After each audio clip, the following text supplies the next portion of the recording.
नमस्कार दोस्तों, बहुत बहुत स्वागत है आप सभी का एक बार फिर से आपके अपने YouTube channel PMS IQ study में।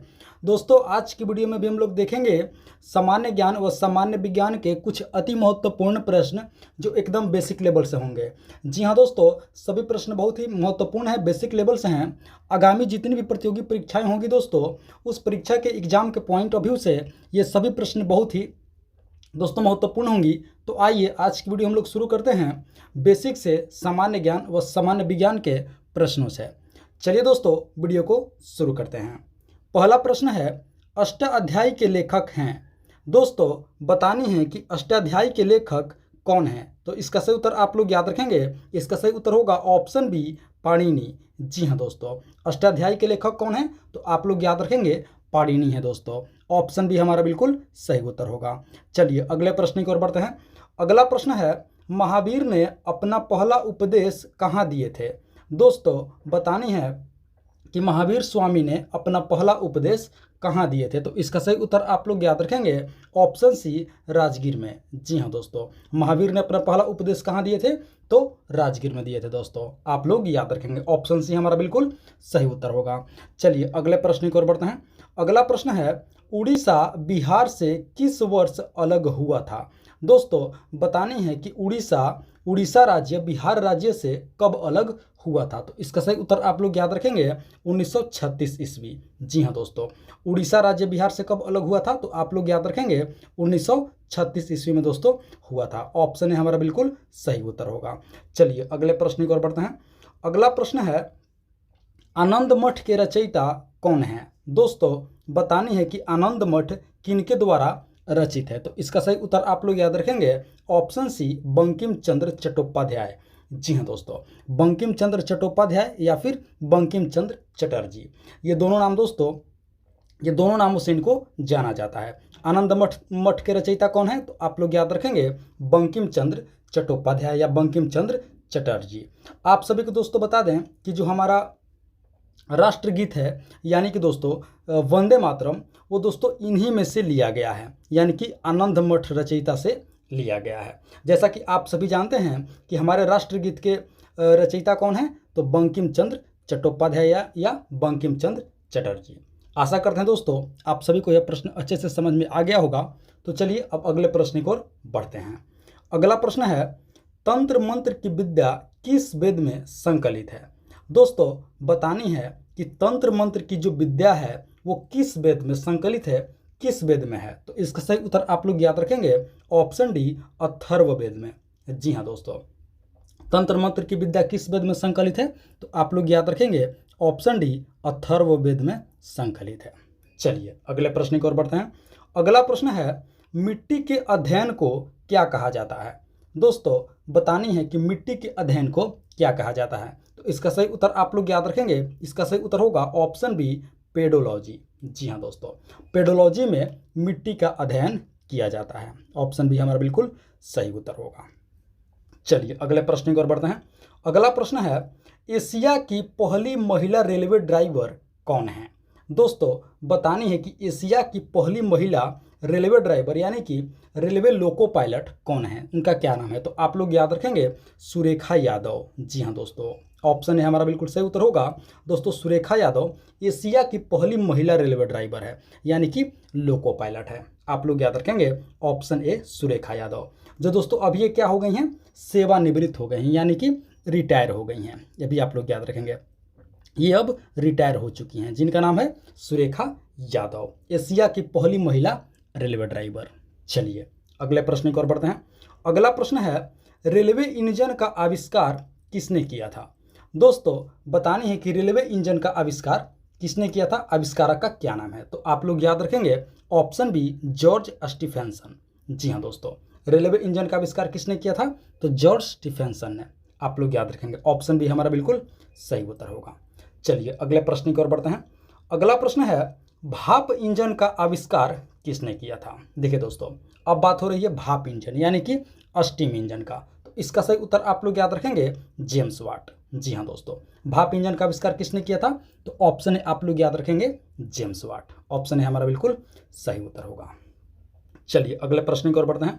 अगला प्रश्न है, भारत का कौन सा राज्य सबसे अधिक राज्यों की सीमाओं को स्पर्श करता है?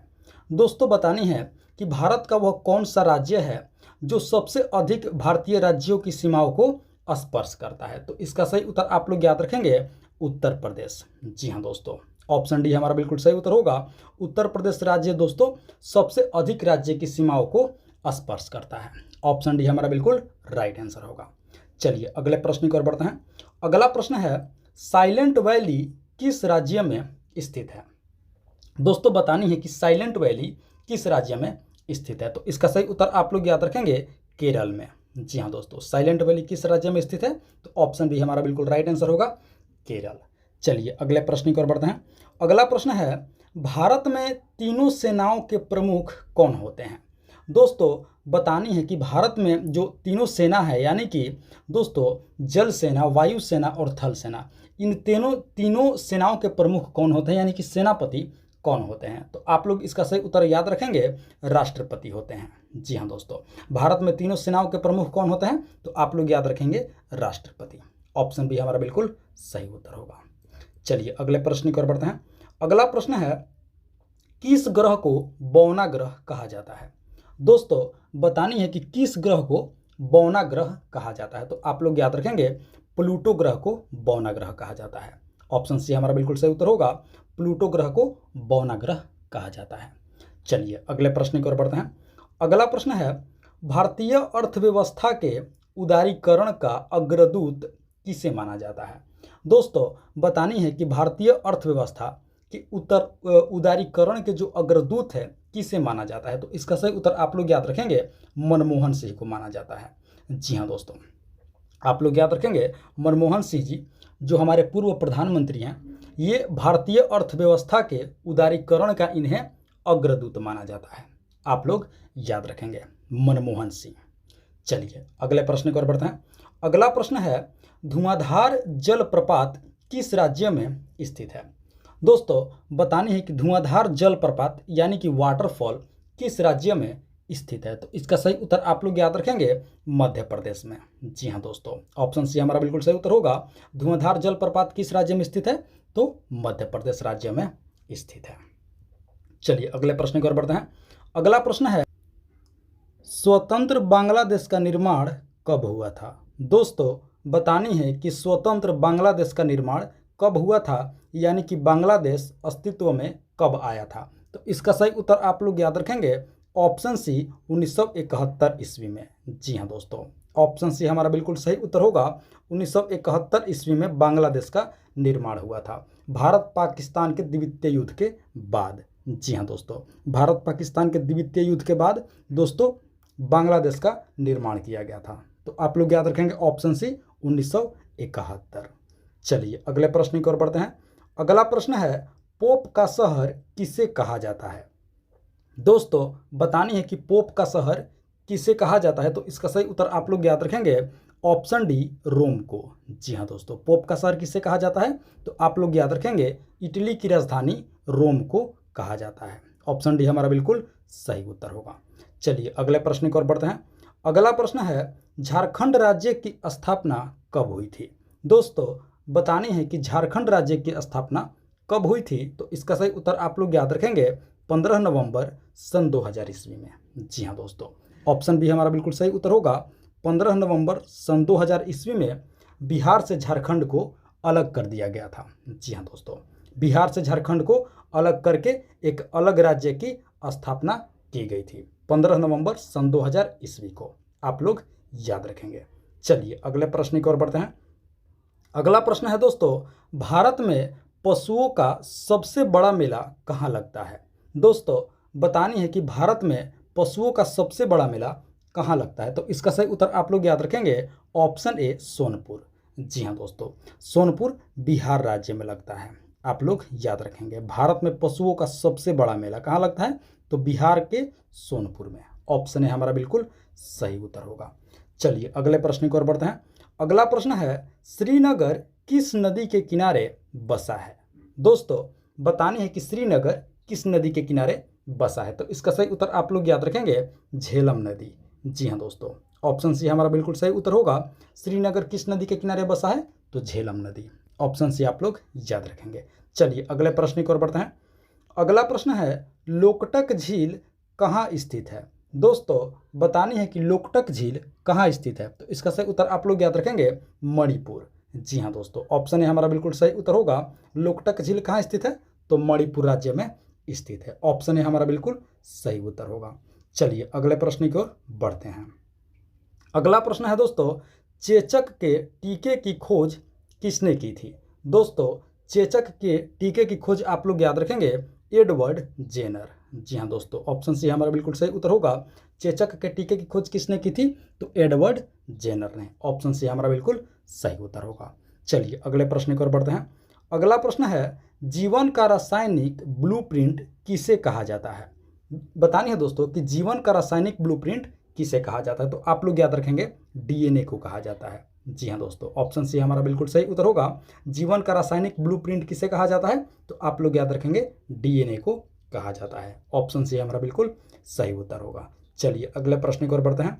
अगला प्रश्न है भारत में मखाने का सबसे बड़ा उत्पादक राज्य कौन सा है।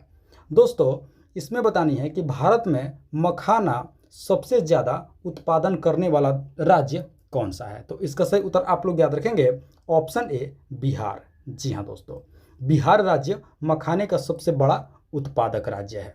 आप लोग याद रखेंगे ऑप्शन ए बिहार। चलिए अगले प्रश्न की ओर बढ़ते हैं। अगला प्रश्न है एशिया के अंडों की टोकरी भारत के किस राज्य को कहा जाता है।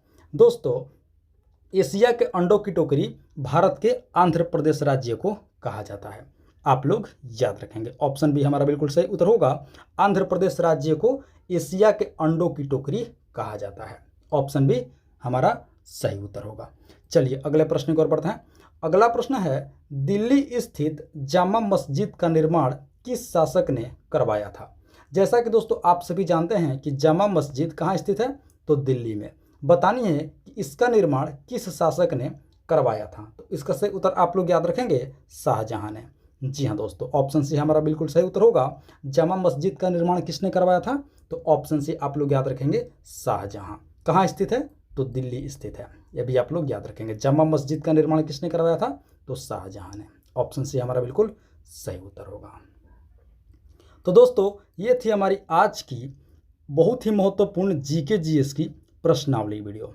आशा करते हैं इस वीडियो को आप लोग अंत तक जरूर देखे होंगे, सभी प्रश्नों को अच्छे से समझे होंगे और याद भी कर लिए होंगे। दोस्तों तो आप सभी से एक बार फिर से रिक्वेस्ट करूंगा कि वीडियो को अभी तक एक लाइक नहीं किए हैं तो वीडियो को एक लाइक कर दीजिए।